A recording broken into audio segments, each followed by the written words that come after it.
Hello दोस्तों, स्वागत है आपका एनवी में। तो अब हम कर रहे हैं चैप्टर 19 का अगला क्वेश्चन जो 7 नंबर है। देखिए क्या लिखा हुआ है। 4.2 डेसीमीटर लंबे एक ठोस काठ के घन से सबसे कम काठ नष्ट करते हुए जो लंब वृत्ताकार शंकु बनेगा उसका आयतन क्या होगा। तो एक तो देखिए यहाँ पे क्या है, घन है। घन यानी कि एक क्यूब। क्यूब का क्या होता है, क्यूब के सारे साइड जो है वो बराबर होते हैं। ठीक है, चाहे वो ऊपर कर लो नीचे कर लो जहाँ पे भी कर लो, सारे के सारे साइड जो है उसके बराबर होते हैं। ओके, अच्छा, अगर मुझे इस घन से एक शंकु बनाना है तो कहीं ना कहीं उसका एक आधार होगा। शंकु कैसा दिखता है, कुछ ऐसा दिखता है। ठीक है, शंकु इस तरह का दिखता है। तो ये आधार है सर्कुलर, और एक यहाँ पे एपिक्स है यानी कि टिप है। तो अगर मैं इस शंकु को इसके अंदर डालूँ तो कैसा दिखेगा, यहाँ पर एक इसका सिरा और ये पूरा का पूरा घेरे हुए इसका ये आधार।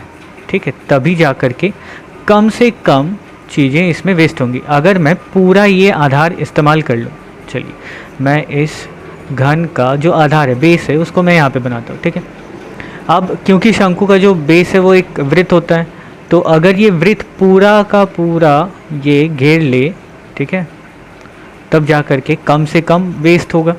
तो यानी कि शंकु का जो ये आधार है उसका जो व्यास होगा वो क्या होगा, उसका व्यास इस घन के एक भुजा के बराबर होगा, यानी कि 4.2 डेसीमीटर। ये क्या है, एक तो ये इसका भुजा का लंबाई है और साथ साथ यही 4.2 सेंटीमीटर क्या है, शंकु के आधार का व्यास है। ठीक है, तो बस ये चीज़ें आपको जाननी थी, बाकी तो अब हो गया, सिंपल सा सवाल है। अब क्या बोला है, जो लंब वृत्ताकार शंकु बनेगा उसका आयतन क्या होगा। तो हमें पता चल गया कि अब यहाँ पे लिख देना है बस, शंकु के आधार का व्यास बराबर घन की भुजा की लंबाई। बस इतनी सी चीज़ जाननी थी, हो गया काम खत्म। यानी कि शंकु के आधार का व्यास कितना हो जाएगा, घन की भुजा की लंबाई के बराबर, मतलब 4.2 डेसीमीटर। ठीक है, अब व्यास हो गया तो अर्धव्यास क्या हो जाएगा इसका, अर्धव्यास हो जाएगा 4.2/2 यानी कि 2.1 डेसीमीटर। अच्छा, अब बारी आती है क्या कि शंकु की ऊंचाई कितनी होगी, क्योंकि आयतन निकालने के लिए हमें ऊंचाई भी चाहिए। आयतन क्या होता है, 1/3 पाई r स्क्वायर h। ठीक है, ये तो पता है, ये भी पता है, ये पता चल गया। h क्या होगा, देखिए अगर ये पूरा का पूरा शंकु इस घन से बन रहा है, मतलब इस घन की जितनी ये वाली भुजा, मतलब ये जो ऊंचाई है, ठीक है, ये जितना होगा वही इस शंकु की भी ऊंचाई होगी, उतनी ही। ठीक है, कोई एक्स्ट्रा तो ऊपर से खींच करके अलग से नहीं लगाएंगे, हम उसी में से ही निकाल रहे हैं। तो यानी एक भुजा की लंबाई जो घन की है वो कितनी है, 4.2 डेसीमीटर ही है, और यही चीज़ क्या होगा, शंकु की ऊंचाई भी होगी। तो सिंपल सा अब यहाँ पे क्या हो गया, ऊंचाई बराबर 4.2 डेसीमीटर। ठीक है, बस हो गया। अब शंकु का आयतन क्या हो जाएगा, तो शंकु का आयतन बराबर 1/3 पाई r स्क्वायर h।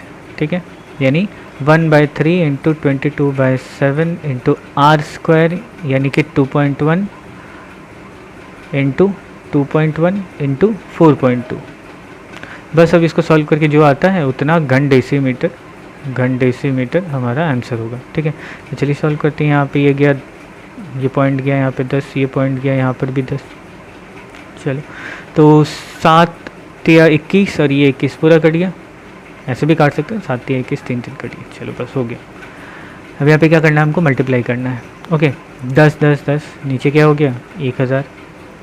अब 22, 21 और 42 को गुना करना है। तो देखिए यहाँ पे क्या है, अगर मैं 22 को मैं ऐसे लिख सकता हूँ, 22 बराबर क्या, 2 गुना 11। अच्छा, 2 और 21 को गुना करते हैं तो क्या हो जाएगा, 42 हो जाएगा, और यहाँ पे ऑलरेडी एक 42 है, तो 42 का स्क्वायर क्या हो जाता है।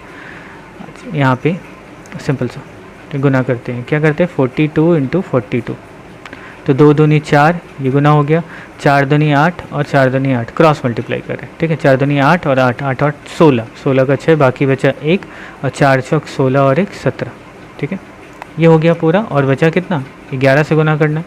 अब 11 से गुना करने के लिए क्या करते हैं हम लोग, ऐड करते जाते हैं। तो 4 हो गया यहाँ पे, 4 और 6 10 का 0 बाकी 1, 7 और 4 हो गया, 4 6 10 का 0 बाकी 1, 7 6 13 और 1 14 का 4 बाकी 1, 7 और 1 8 और 1 9 और ये 1, यानी 19.404 घन डेसीमीटर। ये हो गया इस सवाल का आंसर।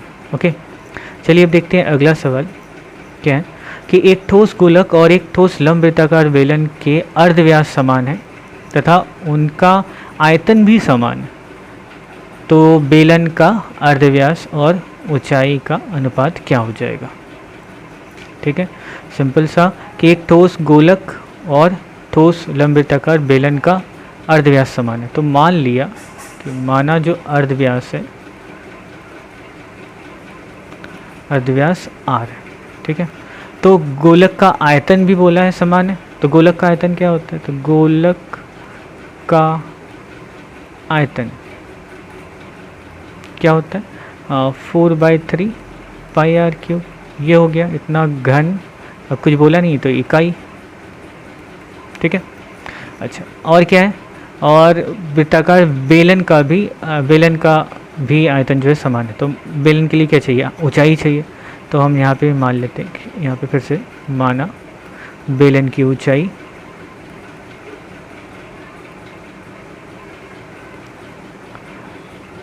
h है, ठीक है।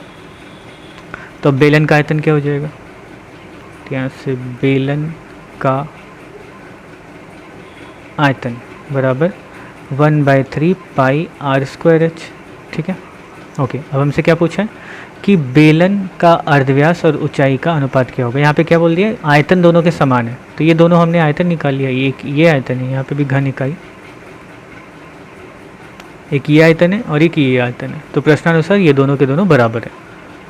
तो प्रश्नानुसार क्या है कि 4/3 पाई r क्यूब बराबर 1/3 पाई r²h, ठीक है। हमसे पूछा है r और h में क्या रिश्ता क्या है। ओके, तो यहाँ से r क्यूब रख दो, यहाँ पर r²h यहाँ पे लेके चले आते हैं, ठीक है, नीचे चला गया। अब यहाँ क्या बचा है, 1/3 बचा हुआ है, ये 3 ऊपर जाएगा, गुना 3।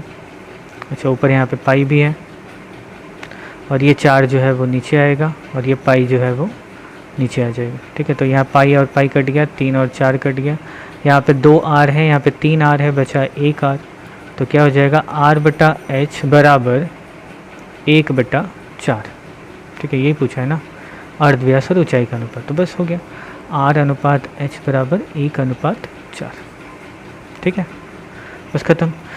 चलिए तब मिलते हैं हम अपनी अगले वीडियो में, तब तक के लिए बाय बाय, टेक केयर।